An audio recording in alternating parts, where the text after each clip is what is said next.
আসসালামু আলাইকুম সম্মানিত দর্শক, যে যেখান থেকে আমাকে দেখছেন এবং শুনছেন আপনাদের সবাইকে আন্তরিক ধন্যবাদ এবং শুভেচ্ছা। আজকের এই ভিডিওতে আমি যে শিরোনামটি ব্যবহার করেছি সেটা হলো শেখ হাসিনার পদধ্বনি শোনা যাচ্ছে। পদধ্বনি বলতে যখন একজন মানুষ পায়ে হাঁটে, পায়ে হাঁটার যে শব্দ, পায়ের শব্দ, সেটাকে পদধ্বনি বলা হয়। এখন কোন পদধ্বনি? তিনি কি আপনার দিল্লিতে অথবা কলকাতায় অথবা ভারতের কোনো একটা জায়গায় হাঁটতেছেন সেই পদধ্বনি, নাকি তিনি দেশের দিকে চলে আসতেছেন সেই পদধ্বনি? সেই বিষয়টাই কথা বলবো। দেখেন, রাজনীতি হলো এমন একটা বিষয় যেখানে সবই দেখা যায়, সবই বোঝা যায় না। অনেক কিছুই বোঝা যায় কিন্তু সবই বলা যায় না। এর মধ্য থেকে আমাদের খুঁজে বের করতে হয়, আমাদের বুঝতে হয়, আমাদের কথা বলতে হয় দেশের পক্ষে, আমাদের কথা বলতে হয় দেশের স্বার্থ রক্ষার জন্য। যাই হোক, আজকের বিষয়টি পরিপূর্ণ রাজনৈতিক দল কেন্দ্রিক। মানে বিভিন্ন রাজনৈতিক দল, যেমন আওয়ামী লীগ, বিএনপি, জামাতে ইসলাম, এনসিপি, নাগরিক পার্টি, আরও যে বিভিন্ন রাজনৈতিক দল আছে সেই দল কেন্দ্রিক আলোচনা হবে।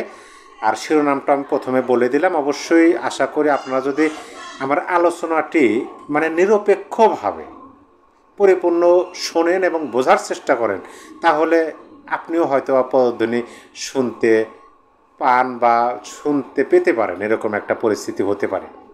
যাই হোক, প্রথমে যে বিষয়টি আমি আপনাদের সামনে বলবো সেটা হলো যে আপনি বর্তমান বাংলাদেশে আওয়ামী লীগ এবং আওয়ামী লীগের যে অঙ্গ সংগঠন বা সহযোগী রাজনৈতিক দলগুলো আছে, মোট কথা 14 দল বাদ দেন আপনি।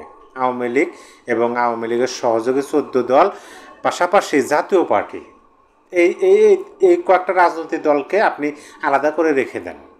তাছাড়া যে রাজনৈতিক দলগুলো আছে, যেমন ধরেন এনসিপি, জামাতে ইসলাম, হেফাজতে ইসলাম, ইসলামী আন্দোলন বাংলাদেশ, খেলাফতে মজলিস, বিএনপি, গণ অধিকার পরিষদ, আরও যে মোট কথা বাংলাদেশে বর্তমানে যে রাজনৈতিক দলগুলো দাপিয়ে বেড়াইতেছে, মানে সক্রিয় আছে, সেই রাজনৈতিক দলগুলোর মধ্যে আপনি দুইটা ভাগে ভাগ করেন। একটা ভাগ হলো নির্বাচনের পক্ষে আর একটা ভাগ হলো নির্বাচনের বিপক্ষে। এখন নির্বাচনের বিপক্ষে যে রাজনৈতিক দলগুলো আছে তাদের মধ্যে কিন্তু আবার অনেক প্রকার আছে। যেমন ধরেন, কেউ প্রকাশ্যে বলতেছে যে এখনই নির্বাচনের সময় না, আবার কেউ ম্যাটিকুলাসলি ঘুরিয়ে পেঁচিয়ে বলার চেষ্টা করতেছে যে নির্বাচন তারা চান না, এটা বোঝানোর চেষ্টা করতেছেন। অনেকে আছে না যে ব্যবহারে অঙ্গভঙ্গিতে বোঝানোর চেষ্টা করে হ্যাঁ আমি সম্মতি আছি, অনেক আছে মুখের উপর ঠাস ঠাস করে বলে দেন যে না আমি এটাতে সম্মতি নেই। এরকম কিন্তু প্রকারভেদ আছে নির্বাচনের পক্ষের মধ্যে, বিপক্ষের মধ্যে। আর নির্বাচনের পক্ষের মধ্যে তারা কিন্তু প্রকাশ্যে স্পষ্টভাবে বলে দিয়েছেন যে নির্বাচন দিতে হবে, নির্বাচন হতে হবে অতি তাড়াতাড়ি, সর্বোচ্চ 2026 সালের ফেব্রুয়ারি, তারপরে না, এরকম কিন্তু বার্তা আছে। এখন আমি প্রথমে যদি আপনাদেরকে ধরি যে নির্বাচনের বিপক্ষে কারা, এটা আমরা সবাই জানি।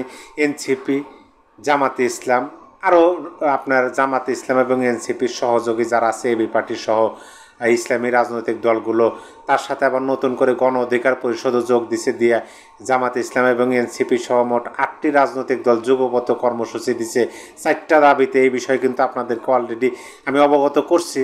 তারপরও এই ভিডিওর বিষয়বস্তুর সুবিধার্থে আমি 4টা দাবি, সেই 4টা দাবি সংক্ষেপে আপনাদেরকে বলি। অবিলম্বে জুলাই সনদের বাস্তবায়ন 1 নম্বর, আর 2 নম্বর সংখ্যানুপাতিক পদ্ধতিতে অর্থাৎ পিআর পদ্ধতিতে জাতীয় নির্বাচন, 3 নম্বর নির্বাচনের লেভেল প্লেইং ফিল্ড, যার বাংলা হচ্ছে সবার জন্য সমান সুযোগ, আর 4 নম্বর ফ্যাসিবাদের দোষর হিসেবে জাতীয় পার্টি এবং 14 দলের কার্যক্রম নিষিদ্ধ। এই 4টা দাবিতে রাজপথে তারা যুগপত আন্দোলন করবে, সেটা এখন ওপেন সিক্রেট যে নির্বাচনের বিপক্ষে তাদের অবস্থান। কারণ যদি আপনার অবিলম্বে জুলাই সনদ, জাতীয় পার্টিকে নিষিদ্ধ, 14 দলের কার্যক্রম নিষিদ্ধ, সংখ্যানুপাতিক নির্বাচন যেটা সংবিধানই নাই, নির্বাচনের লেভেল প্লেইং ফিল্ড, কেন লেভেল প্লেইং ফিল্ড নাই? এখন তো বাংলাদেশে আওয়ামী লীগ নাই, আপনারাই, লেভেল প্লেইং ফিল্ড নাই কেন? আর যারা বলতেছে যে সবার জন্য সমান সুযোগ, তারাই তো বর্তমানে সরকারের সবচেয়ে সুবিধাজনক অবস্থায় রয়েছে। তারাই বলতেছে। এইটার মানে হলো যে নির্বাচনের বিপক্ষে তারা অলরেডি রাস্তায় নামতেছে, মানে ঘোর প্যাচের দরকার নেই, সোজাসুজি বোঝেন, সোজাসুজি আমরা বোঝার চেষ্টা করি। অপর পক্ষে দেখেন নির্বাচনের পক্ষে যারা আছে তাদের অবস্থানটা দেখেন, বিএনপির জন্য বড় একটা ধাক্কা কিন্তু অলরেডি হয়ে গেল ডাকসু এবং জাকসু নির্বাচনে, নতুন করে বলার কিছু নাই।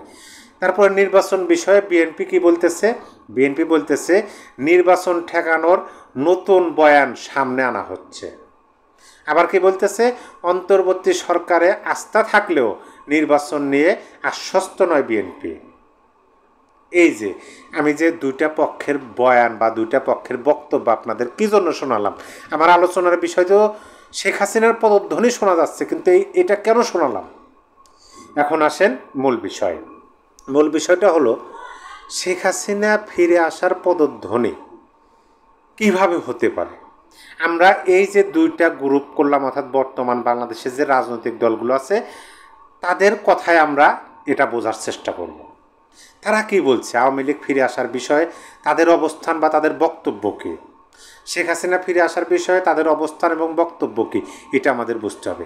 আপনি যদি সবগুলোকে একত্রিত করেন, মানে আওয়ামী লীগের বিপক্ষে একত্রিত করেন, তাহলে বয়ান কি? যে বয়ান হলো যে ঐক্যের মধ্যে ফাটল ধরানো যাবে না, ঐক্য বিনষ্ট করা যাবে না, ঐক্যবদ্ধ থাকতে হবে, ফ্যাসিবাদ বিরোধী ঐক্য। ফ্যাসিবাদ বলতে আওয়ামী লীগকে বোঝায়। যদি ঐক্যের মধ্যে ফাটল ধরে তাহলে ফ্যাসিবাদ ফিরে আসবে, আর যদি ফ্যাসিবাদ ফিরে আসে তাহলে সবাইকে কচু কাটা কাটবে। এই কথাটা কিন্তু প্রত্যেকটা রাজনৈতিক দল, মানে আওয়ামী বিরোধী বা ফ্যাসিবাদ বিরোধী রাজনৈতিক দলের নেতা বা রাজনৈতিক দলের বক্তব্য। এখন যদি তাই হয়, তাদের কথায় যদি সত্য হয় যে ঐক্যের মধ্যে ফাটল ধরলেই আওয়ামী লীগ ফিরে আসবে, তাহলে এই যে আমি প্রথমে যে আপনাদেরকে বিস্তারিত বললাম যে 10টি দল, মানে 8টি দল রাজপথে নামতেছে নির্বাচনের বিপক্ষে, আর নির্বাচনের পক্ষে অন্য কয়েকটি রাজনৈতিক দল তারা হয়তো বা বাধ্য হবেন রাজপথে নামার জন্য। এই যে মুখোমুখি অবস্থান এবং মুখোমুখি বক্তব্য, যেটা আমি প্রথমেই বললাম, এটা দ্বারা আমরা কি বুঝি? এটা দ্বারা আমরা বুঝতেছি যে এই ফ্যাসিবাদ বিরোধী ঐক্য, অর্থাৎ আওয়ামী বিরোধী শেখ হাসিনা বিরোধী ঐক্য, তার মধ্যে এমন ফাটল ধরছে, এখন আর ফাটল না, অলরেডি ভাগ হয়ে গেছে। ফাটল মানে চির ধরা, কিন্তু এখন চির নাই, এখন অলরেডি ভাগ হয়ে গেছে। ভাগ হয়ে একটা পক্ষ রাজপথে নামতেছে, আর একটা পক্ষ বলতেছে, কিন্তু তারাও রাজপথে হয়তো বা নামে, মানে মুখোমুখি অবস্থান। তার মানে কি?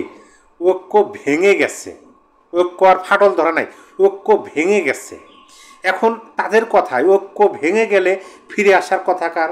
ফিরে আসার কথা আওয়ামী লীগের, ফিরে আসার কথা শেখ হাসিনার, মোট কথা ফিরে আসার কথা ফ্যাসিবাদের।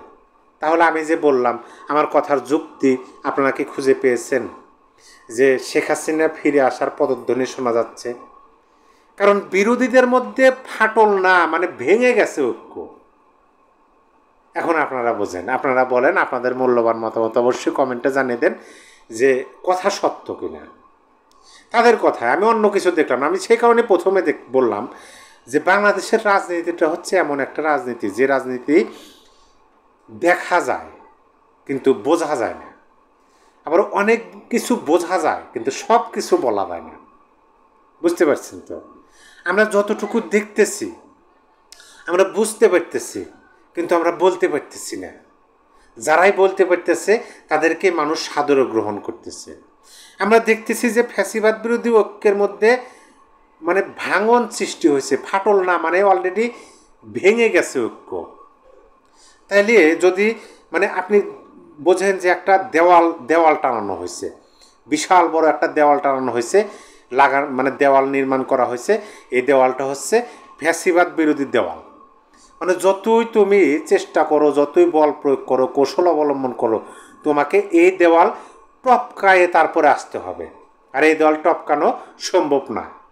কিন্তু যখন দেখা যাচ্ছে যে এই দেওয়ালটার মধ্যে ফাটল ধরা তো দূরের কথা, ফাটল ধরতে ধরতে এখন দেওয়ালটা মানে ফাঁক হয়ে গেছে, তাদের মধ্যে অনেক গ্যাপ সৃষ্টি হয়েছে। তাহলে কি ফ্যাসিবাদ যখন আসবে তখন কি আপনার ওই দেওয়াল টপকায় আসা লাগবে, নাকি ওই গ্যাপ, ওই ফাঁক, ওই গ্যাপের মধ্য দিয়ে তারা হাসতে হাসতে চলে আসবে, আর তারা একে অপরকে দিকেই করবে, এটাই কিন্তু বোঝা যায়।